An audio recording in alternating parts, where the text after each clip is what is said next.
Hello everyone, welcome back to my channel.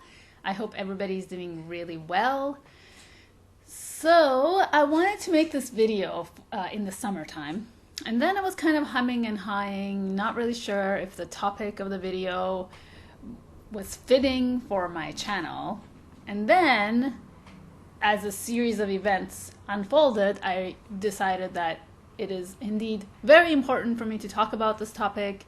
And I was also inspired by Samantha. She discussed her journey with PCOS, and it really made me think that it's so important for me to share this information with you, and hopefully inspire some women out there, empower women out there, talking about my journey and sharing my journey and how I came to heal my PCOS. I think this subject of women's health issues and hormonal issues is not really one that's discussed very often, and this is still really surprising to me because, I mean, with this day and age, it still seems to me sort of a taboo subject, and not many people are comfortable talking about it, which is unfortunate because I think the more we talk about these things, the more we become aware.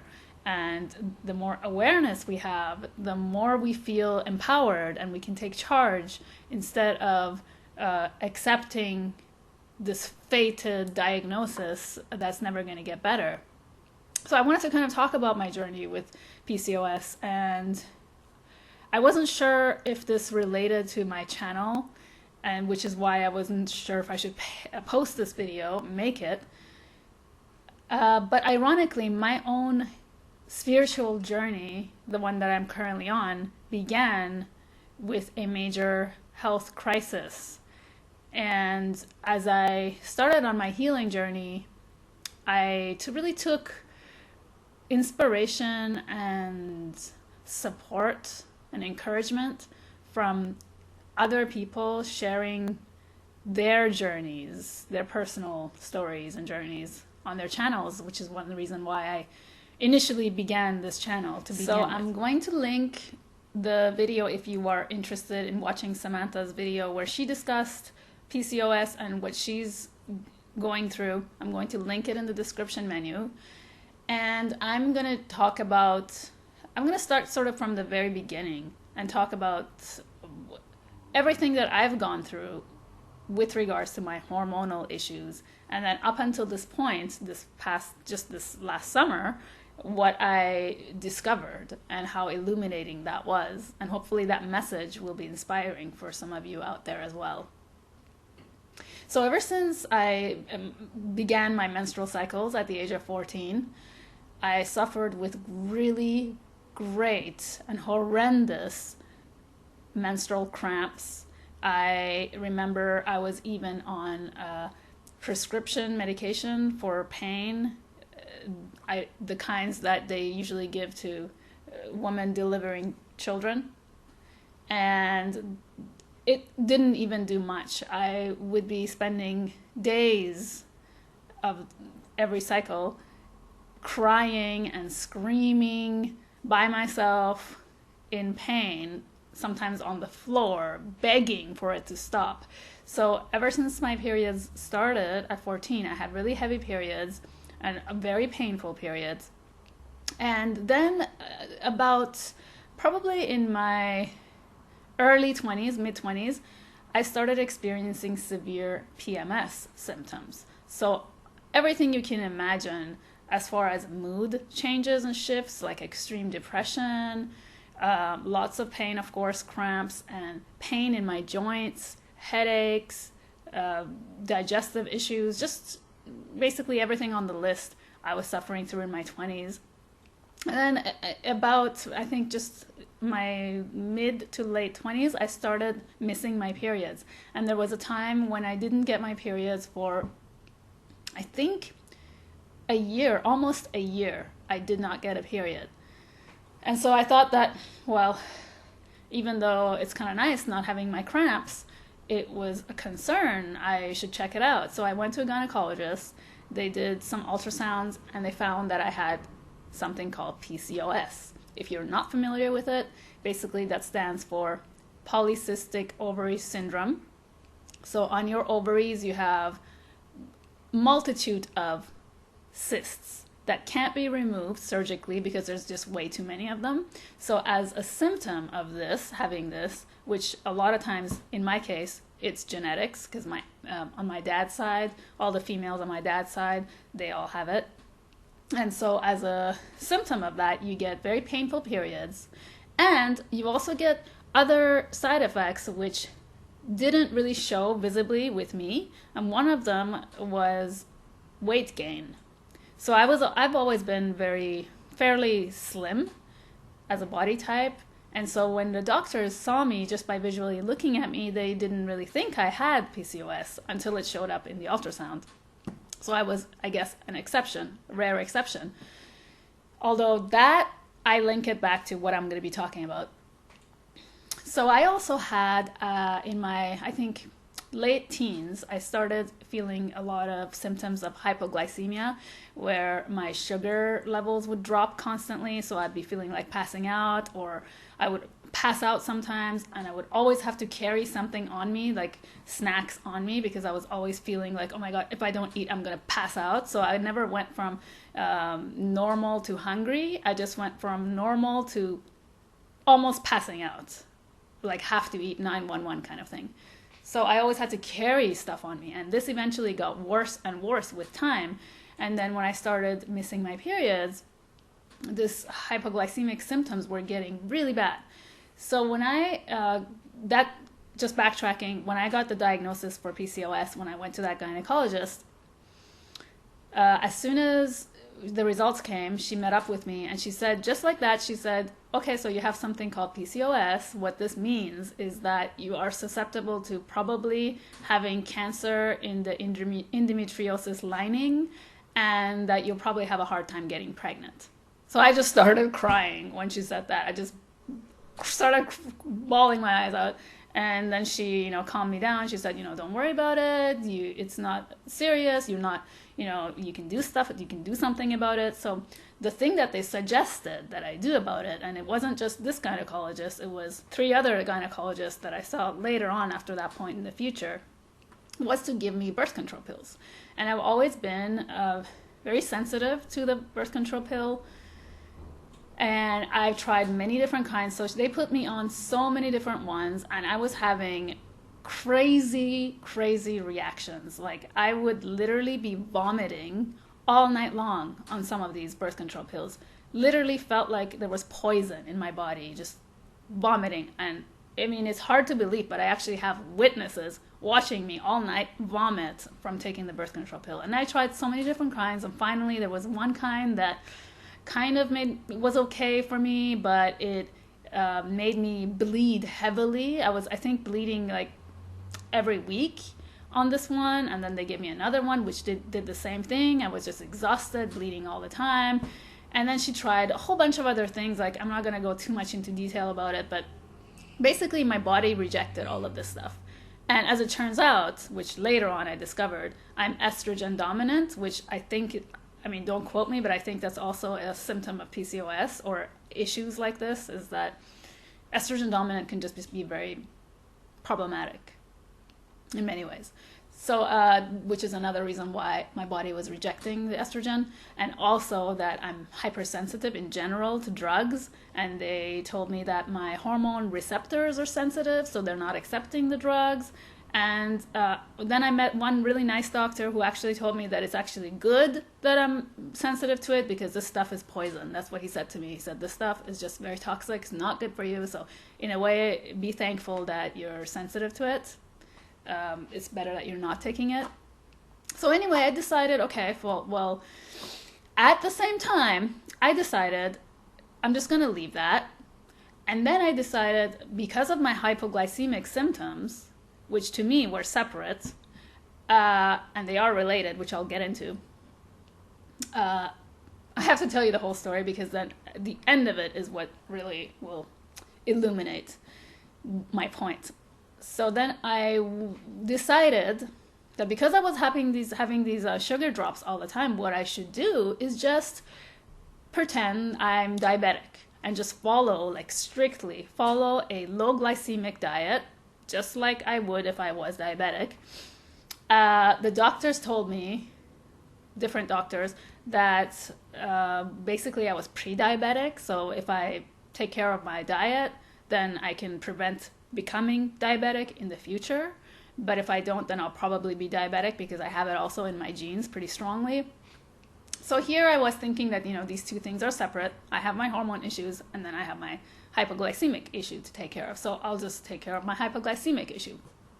So I went to some naturopath, and they gave me, stuff for my hormones there were a lot of like omega-3s and a lot of oils, and I have digestive issues. So I had other issues, which I'm not going to talk about right now, related to that. So all of those hormone therapies just did not work for me. None of them work. I tried so many different things. And so that's why I just kind of thought, okay, whatever, I'll just leave that. And, it is what it is. We'll see what happens as I grow older. And so because basically the doctors told me that I had to force my body to get periods with birth control pill. So then they said, since you're so reactive to it, maybe if you keep missing your periods, which is not good, every once in a while just take a birth control pill to force your body to get the periods. So I thought, okay, well, I'll see. And then I went on this low glycemic index diet, which basically, if you can look it up online, there's tons of information about this. Basically, it's avoiding things that drop down your insulin level or cause too many hikes and drops in your insulin levels. So you want to eat foods that keep it leveled, or keep your insulin constant level. And I stuck to this diet for 10 years straight, like a crazy woman, highly disciplined, because it was really bad. This sugar problem was getting out of hand. Like, believe it or not, I actually had to have snacks on the top of my pillow at night, just in case I was passing out in the middle of the night and couldn't make it to the fridge to get food. I had to just grab like a banana from the top of my head and, eat it so I'm not passing out. It was really bad. It was crazy bad. And I controlled it with my diet. So I stuck to this low glycemic diet, and I followed it like religiously.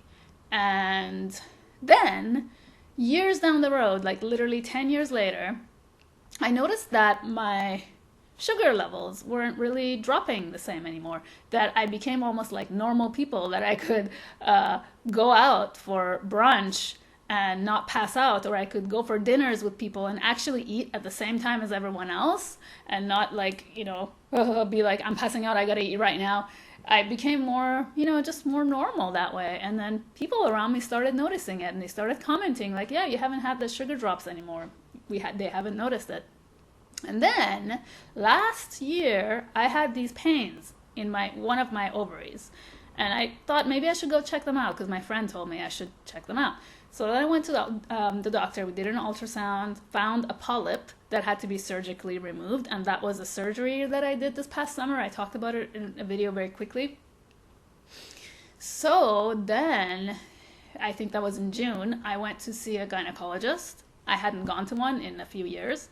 And so she asked me about my PCOS. She was curious. She said, so who diagnosed you? So I told her this doctor here and this doctor there.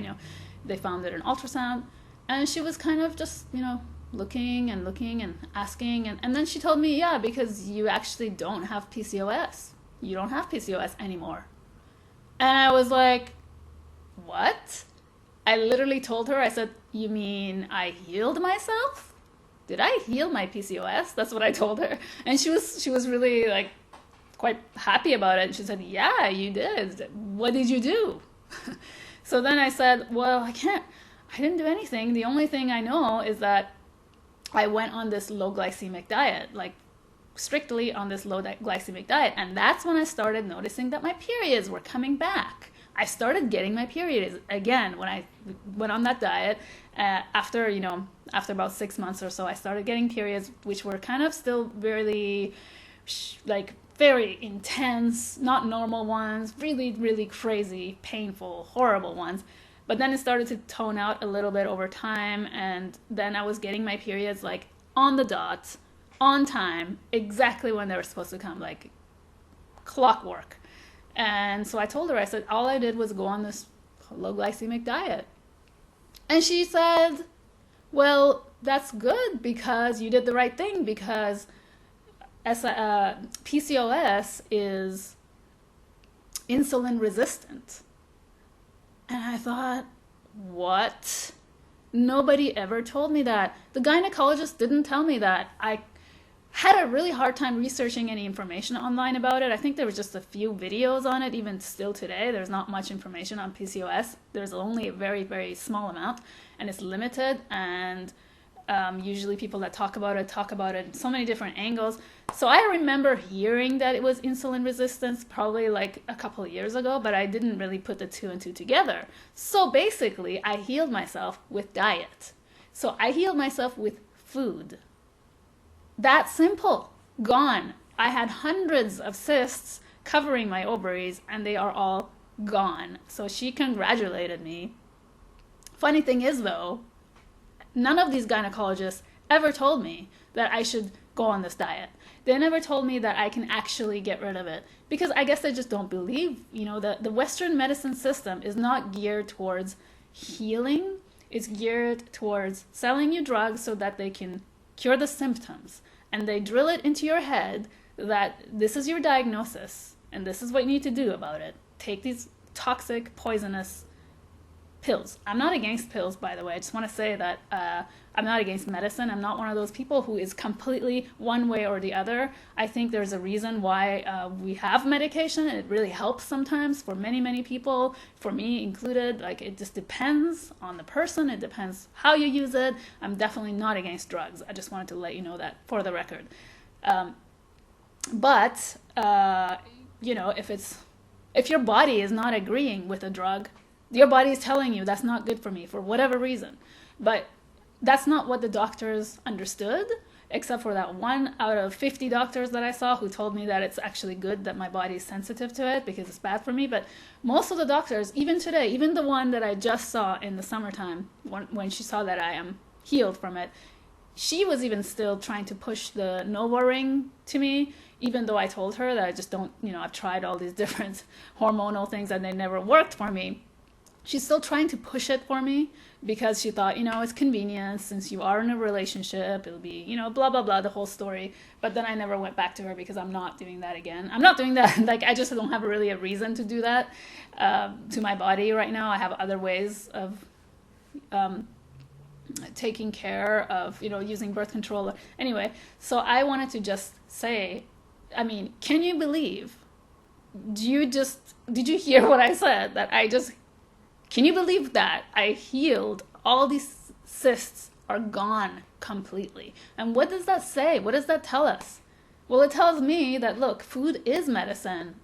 And the possibilities of the things we can do if we just stick to it, because I really stuck to it. Like, I guess I have, I guess I can be grateful of my Capricorn moon that I stick to things, that I don't, I really have good willpower when it comes to just persistently doing something, orderly doing it. And I believed in it because it was helping me. I saw how it's gradually helping me. But I went from somebody who could not get out of the house without food in my pockets to somebody who just gets out in the mornings. Even if I didn't eat breakfast, I'm not going to pass out, and I'm getting my periods on time. And the cramps are even a lot less now. And that's probably also with age, things change. But I wanted to share this because, wow, I think it's just so important, and so many, many women suffer with hormonal issues. And I wanted to, share the story, and hopefully someone out there will be inspired that, hey, there is a solution. We can do something about these things. We're not fated for life to suffer, and that we have control, that we have power, and it's important to be our own advocate and not just take whatever the doctors tell us as, the written in stone thing to follow. Like, it's not, they're just human, and, sometimes doctors are busy doing their thing and they have their own lives. And so it's up to me to research, to learn, and to watch videos like this. Like, if there was a video that I had come across like this, it would have really helped me back in the day 10 years ago. And so I wanted to share that out there, since I do have a platform here, even though it's really small, it still might count for something. And maybe somebody out there will discover this and have some hope. So I just wanted to share that, and that's all I wanted to say. Keep it quite short. I don't want to make too long of a video of this subject, but I would love to hear what you think and your thoughts, and what did you think about this, what I just shared in this video. And are you someone out there who's suffering with PMS, PMDD, which I forgot to mention? PMDD is what I suffered with, which is premenstrual dysphoric disorder. It's basically a very severe type of PMS. It's stronger, it's more intense than PMS, and it's called PMDD. And usually the solution they give for that is pharmaceutical drugs for depression, anxiety, that kind of thing. I find that there are other natural remedies that also work for that. And I also find that once I balanced my body, then things start taking care of themselves, you know. And sometimes we want to blame everything on our periods, of course, but there's also other ways we can, without the drugs, whether natural or not, work on ourselves, on our minds, and our own belief systems, and our core beliefs, to actually work through some of the emotional things that we're going through, we're suffering through. And, you know, suffering is a very strong word. Sometimes I feel like when I'm about to get my periods, it's like the phases of the moon, where it's the dark moon, and it is more darker energies, and you know, I can accept that that's just a phase, and it will pass. Every time the new moon begins, when I get my period, I'm just using the moon phases as a metaphor, but when I get my periods, I feel like the new moon, like new beginning again. And so it's kind of like thinking about it as we don't have to always get rid of those PMS kind of dark feelings, that we can accept them for what they are, for a stage, for a phase that we're going through in our cycles, to just be more in tune with our cycles. And I love the idea of tuning our bodies to the cycles of the moon, which I would love to talk about if anybody's interested in another video. So I'm going to end it now for real. Thank you so much for watching, and always, I'm sending you so much love, and I'm so grateful for your support. Thank you for being here. Thank you for watching. Much love. Many kisses. Bye, everyone.